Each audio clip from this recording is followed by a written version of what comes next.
Another special edition of Locked On Astros. We discussed the Kendall Graveman trade, the details of that, what Dana Brown said, and how does Scherzer going to Texas affect the Astros in their talks with Justin Verlander possibly making a reunion. Let's talk about this on a special edition trade deadline of Locked On Astros. Alvarez hits a high drive center field. Vierling's back. This game is turned upside down. There's the runner. Fly ball down the right field line. Tucker comes on. Kyle Tucker.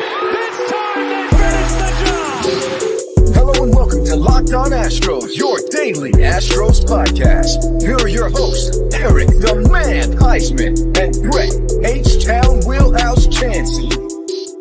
We are Locked On Houston Astros, and we hope that you join us for a daily Locked On Astros podcast. My name is Eric Huysman. You can find me on Twitter at Eric Talks Stros. Find the show at Locked On Astros, your team every day. Brett, where can they find you? Are you up there with Max Scherzer right now? No, I am not with Max Scherzer. He's not in Dallas yet, but if he was here, I would let him know that if Justin Verlander comes back, he's got his hands full, even without that. Remember, the Dodgers won 116 games last year, and they didn't make the World Series. But I'm H-Town Wheelhouse. You can find me on Instagram, TikTok. You can find me on Twitter. You can find me at Stros411 on Twitter, Instagram, and Facebook. Always positive, always Stros. All right, today's episode is brought to you by Kendall Graveman and all his excitement about coming back to Houston. He wanted to stay with the Astros. Unfortunately, it didn't work out with him. He's always had the number 49, but unfortunately, that's Larry Darker's number. So now he's going to go back to number 31. And so we don't know if he's going to pitch in this game. Right now, it's the seventh inning. 11-0 Astros. This has been all Astros in this game, and there's a lot for us to discuss. Dana Brown had some interesting comments after the Kendall Graveman trade. We'll talk a little bit about Graveman's comments. Also, Scherzer is going to the Rangers. What does that mean for the Astros overall?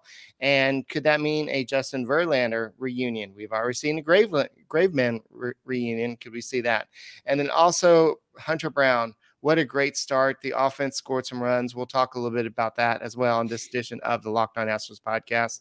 But this is, thank you for making the Locked On Astros podcast your first listen every day. Whether it's on YouTube, go and keep on subscribing to us. Go and give us a big fat thumbs up and go and make us your first listen on Apple, Odyssey, Spotify, wherever you listen to your podcast.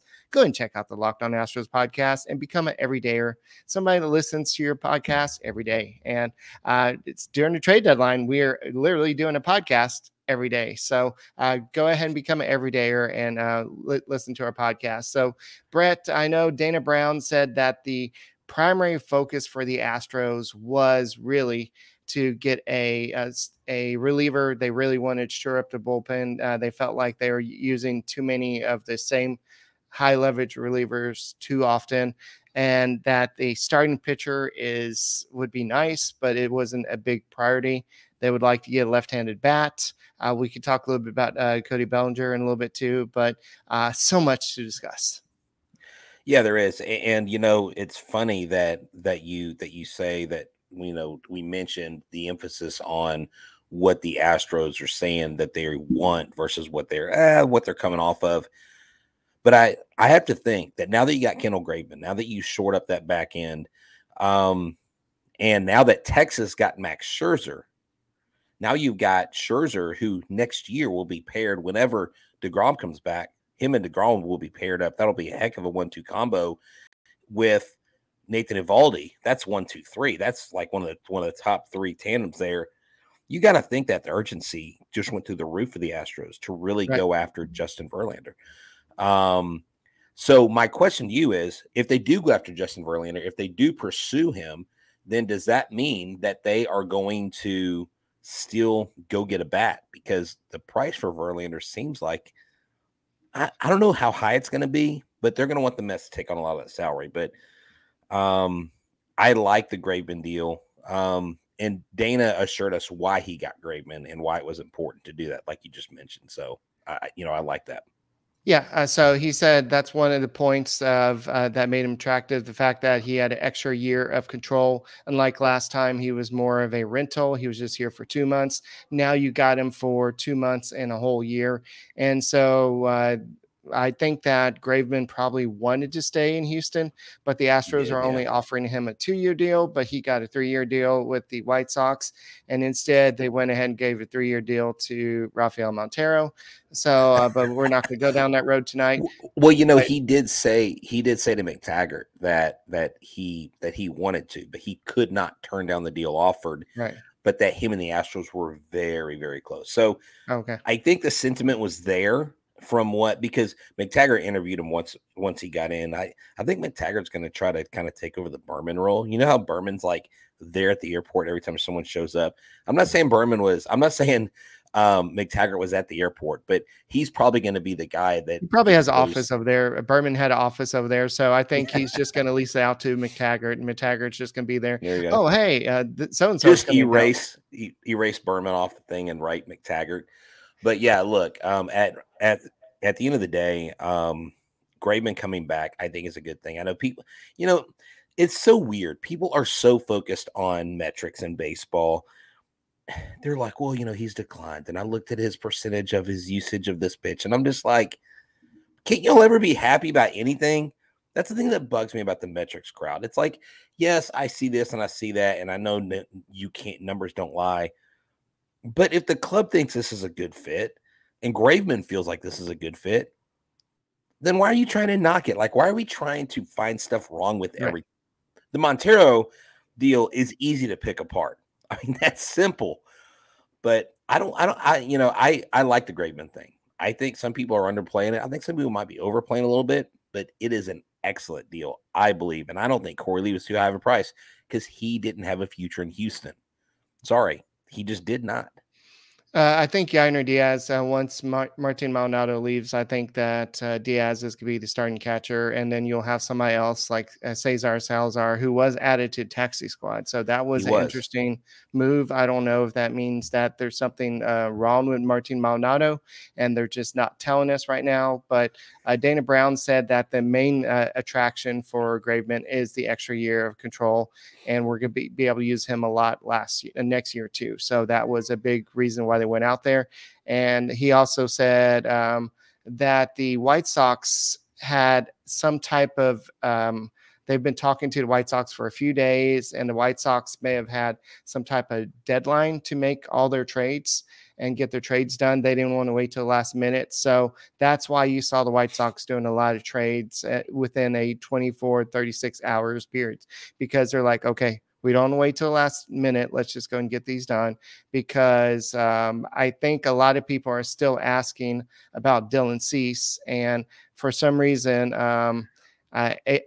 Andrew Bummer, I forgot what his first name is, but I just always call him A Bummer, is that those two pitchers have been labeled as untouchable.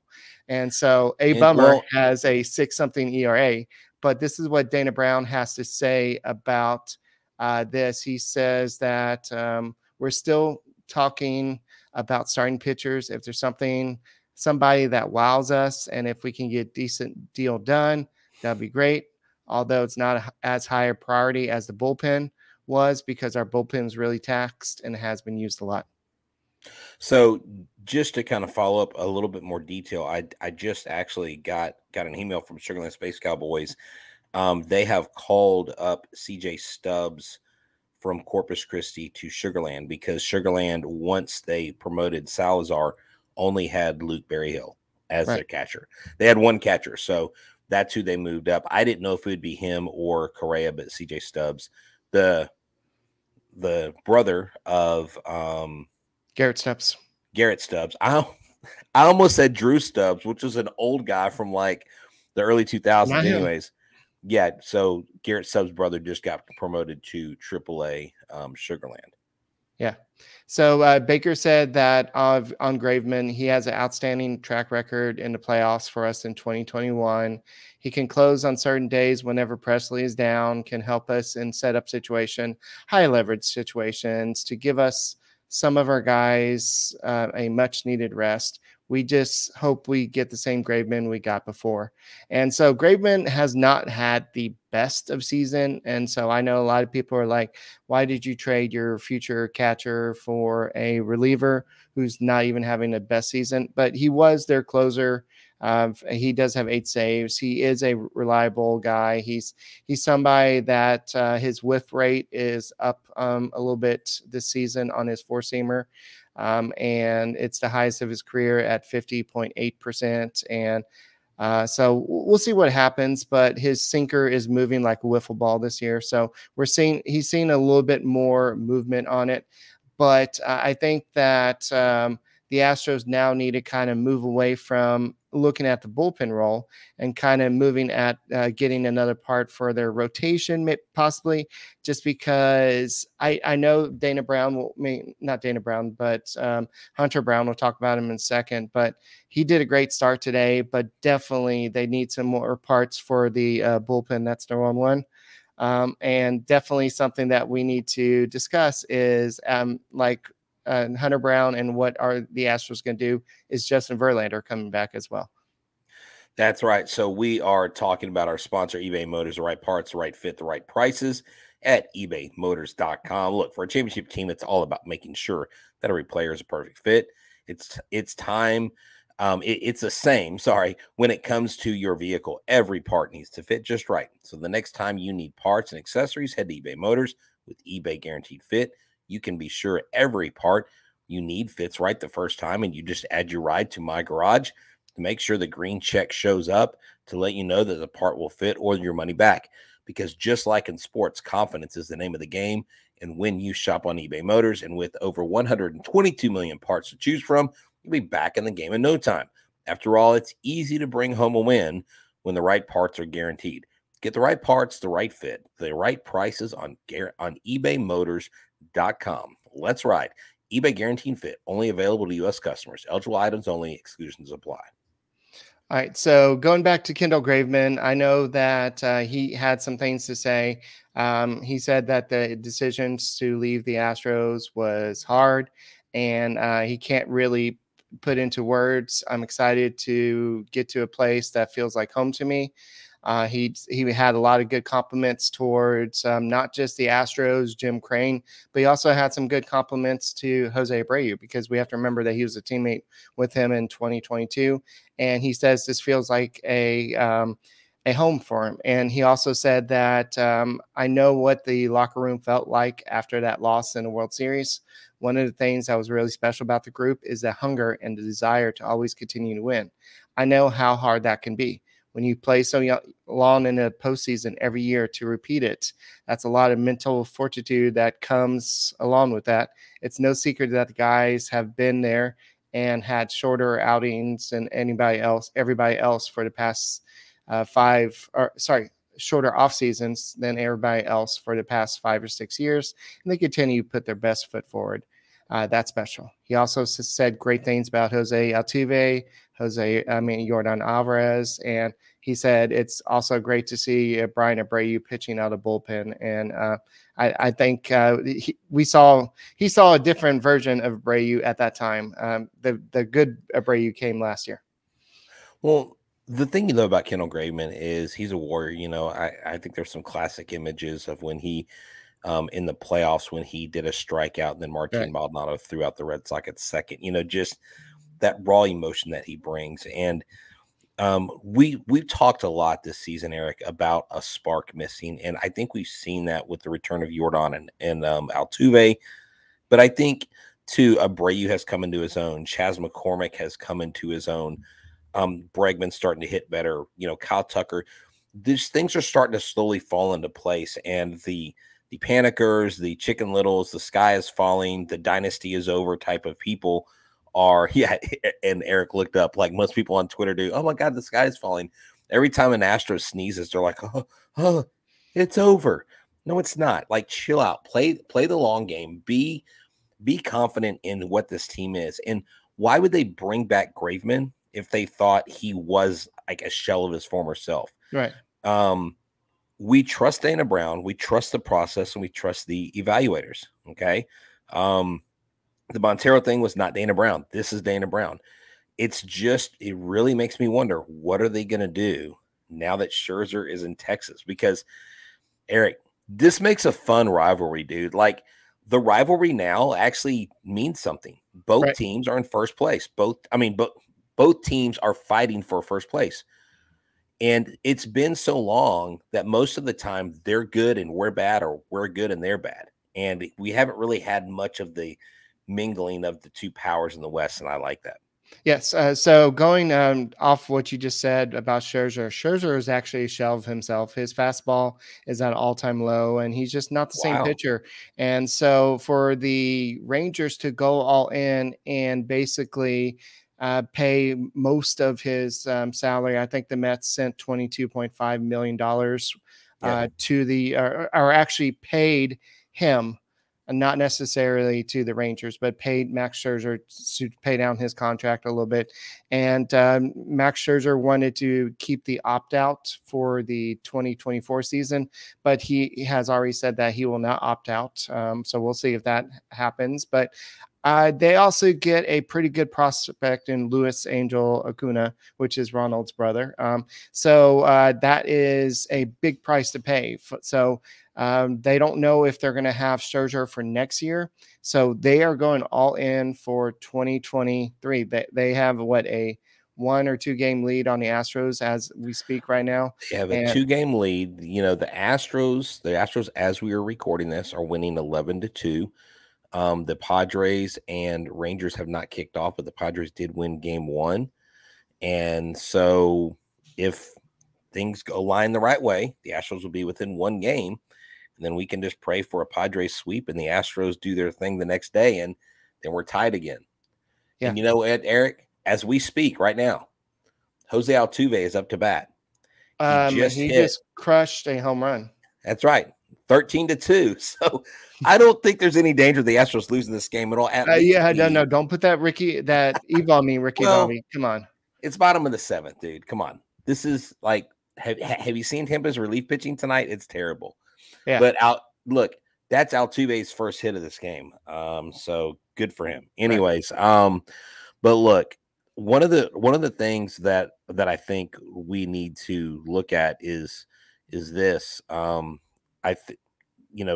you mentioned it's important that Scherzer waived his deal, saying basically, I guess his player option where he could walk if he wants to.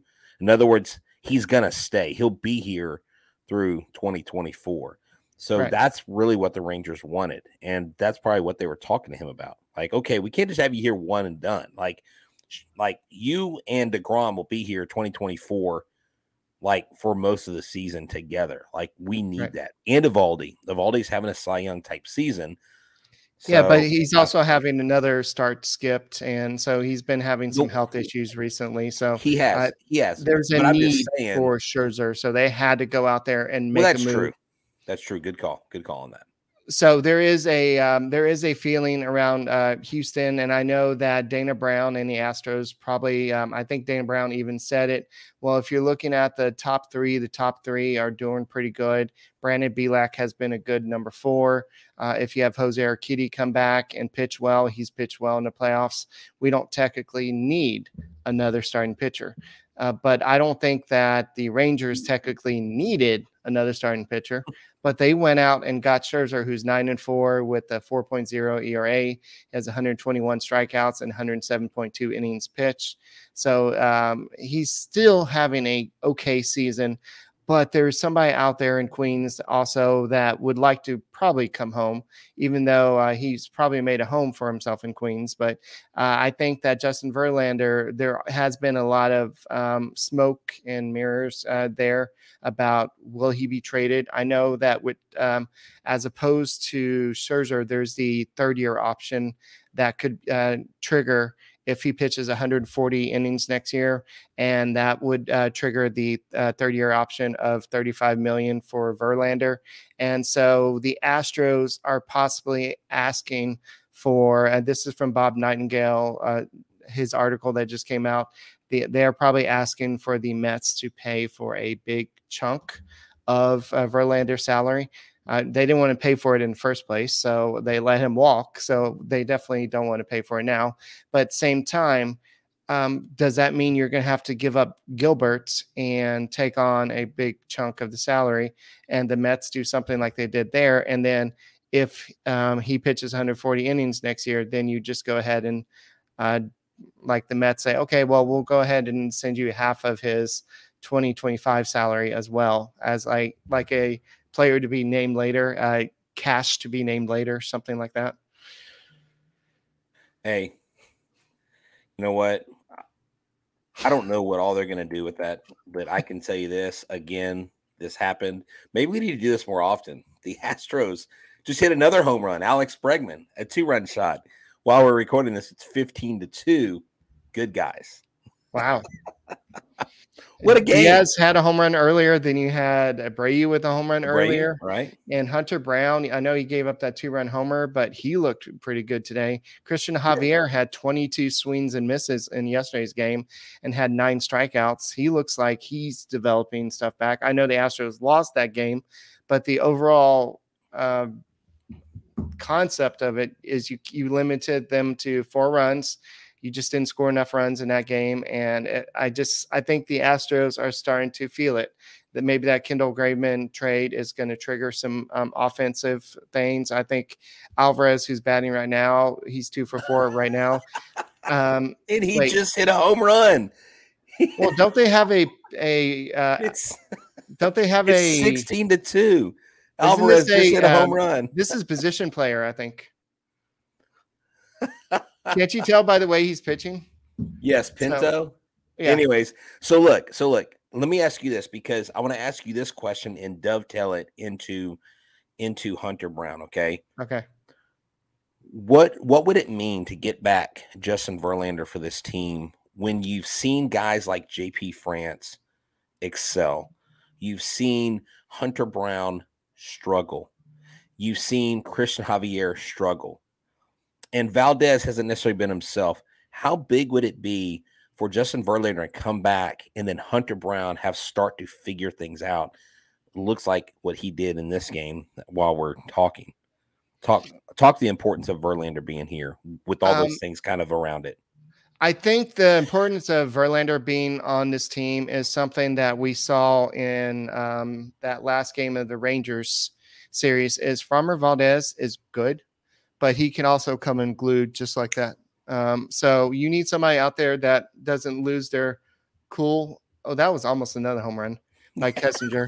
I didn't say anything to you.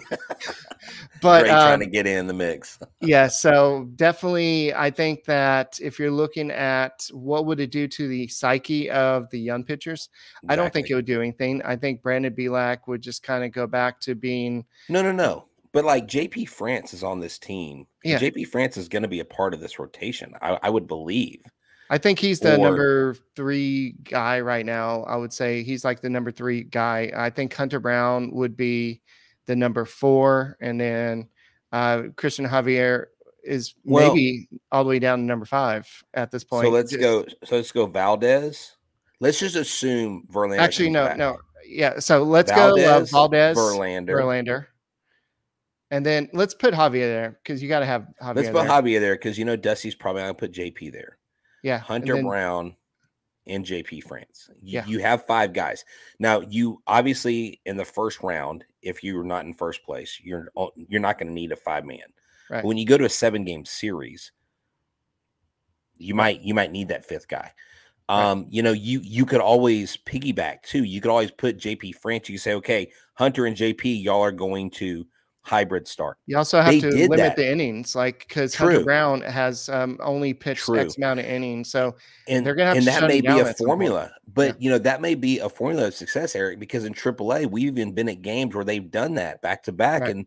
And they've done those things. So I really want Verlander to come back. So Verlander, not just I know his success in the postseason has been hit or miss. But he is nails for the Astros typically in the regular season. And for him to come back, and I know what he's done with the Mets has not been great, but if the Astros can get him back to what he's been doing for the past 3 or 4, or when he's healthy with the Astros for the past, 4 or 5 years with the Astros, I think he would be innings eater, somebody that would pitch some great games and just do exactly what the Astros need. limit the bullpen usage, and he's exactly the horse the Astros need. They need to go out there and get a top of the rotation guy. Yes, you can go the rest of the season with JP France and Brandon Bielak and Hunter Brown, but as good as Hunter Brown pitched today and JP France has pitched, they're likely to have some blow-ups as well. Right. Yeah. And I just really think at the end of the day, him coming back is definitely a positive thing. Like you can't find anything wrong with that move. You know what I'm saying? Right. So if the Mets said, okay, we'll give you Justin Verlander and $22 million, but we want Drew Gilbert, what would you say? Done. Wow. Done. Drew Gilbert even started hitting. He had a 2 home run game. Yeah. I mean, look, you just asked me on the spot, I would say do it. Yeah. It's one player, and if they absorb a lot of the contract, I know there's a ton of people who disagree with me. And if you're watching this and you just hear me say do it, I want you to tell me why you wouldn't do it. Like just I want to know like what reasons. Because prospects are prospects at the end of the day. I know Drew Gilbert is your hardest prospect, you know, right. but you have some others that I think are in the wings that also have some high potential. You know, Shea Whitcomb is a guy that's crushing the ball in He's AAA. got 26 home runs. Yeah. I mean, Drew Gilbert's not the only guy out there hitting the ball, guys. And so that's my point. If it takes one player and it's Gilbert, I mean, it's not our – I mean, what is he? Is he our number 1 rated prospect right now? Drew Gilbert? Yeah. Yeah. Okay. And then Jacob Melton is second. Then you have Colin Barber, Ryan Clifford, Pedro Leon, Justin Dearden. Can you talk them into Dearden? I'm checking. I think they want something a little bit more than Dearden, but I think that Dearden would not get it done. Dearden's not. No, I think it would take somebody like a Melton or a Clifford to get it done. Colin Barber has shown some success. They may take that, but you would have to take on a lot more of the salary. I think they would go Gilbert. I mean, can you imagine them getting Gilbert and Acuna? God, I almost don't want to think of that. So, yes, I want Verlander back. And yes, I'm willing to accept the pain. But if he comes back, it better pay off dividends.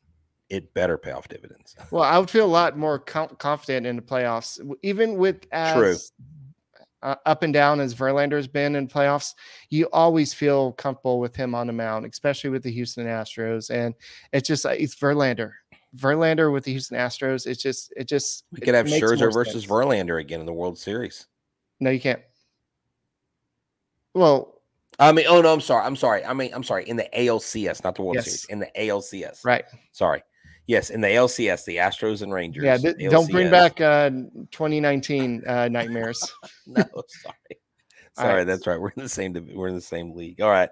Yeah. Well, hey man, good job, Danny Brown. Excellent job. We're proud of you. We're proud of you, sir. Yeah. So I don't think he's done. I still think that they're probably going to go out there. I did see that the Cubs might be thinking that they can contend this year, so they may be holding on to Cody Bellinger. So that may be the option, may be off the plate. And if that's not the case, then Marcus Stroman could be off the plate as well. There's still some options with Michael Lorenzen with the Tigers. You have a couple options with the Cardinals you can go look at with Montgomery and Flaherty, but they have decided. And who knows if you can get another guy that's not Verlander. Obviously, it doesn't do the same, right? But if you can get a guy that is solid for you and has solid postseason performance, right? Why pay the high cost if the cost is too high in your eyes? But the Rangers have definitely shot a cannonball across the Astros bow. And they are saying, come at us, bro, because we're going to win the West. And so I think that it's up to the Astros, and a lot of people are still predicting the Astros to finish on top. So I think Justin Verlander will do a lot. And before we close out the show, Seth Martinez was optioned down AAA like we predicted, and Parker Mashinsky just gave up a home run. So isn't that ironic?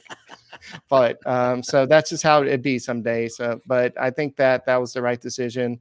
And so we'll see what happens overall. But I still like the move. I think that we may regret it, but also the Rangers, the Dodgers, Astros, and Reds are in on Justin Verlander, according to several sources. So anything but the Dodgers. Anything but the Dodgers. That would go to suck. Cincinnati. Go to Cincinnati, JB. Go to Arlington. I don't care. Just don't go there. No, don't. No. Hold on. Wait. Hold on. Did you just had a Freudian slip? You want Verlander to go to the Rangers? I'd rather him go to Arlington versus LA. Not an individual. Eric, so you want two stalwart pitchers to go to a division rival? Oh, well, never mind. Yeah, I'm just saying. I'd rather him the Dodgers. I think about what you're saying. You do not want him going to the Rangers. Well, he's not. But I'm just saying. I want him going to Cincinnati, or whatever. So hey, go to the Savannah Bananas for all I care. If you're not coming here, just don't go to Arlington or LA. So that's all I got, man. Great show. So I think that we may have to. I think the Mets are going to wait for the best offer, and I think that's what they've been doing, like I said in yesterday's show. But that's all we got for this edition of the Locked On Astros podcast. Go and check us out and make us your first listen on Apple, Odyssey, Spotify, and go and subscribe to us on YouTube and give us a big fat thumbs up. My name is Eric Huysman. You can find me on Twitter at Eric Astros. You can find the show at Locked On Astros, and you can find the other guy. I think his name's Brett at H-Town Wheelhouse. And we will see you next time when news breaks or anything on the Locked On Astros podcast. Go Astros! Go Astros!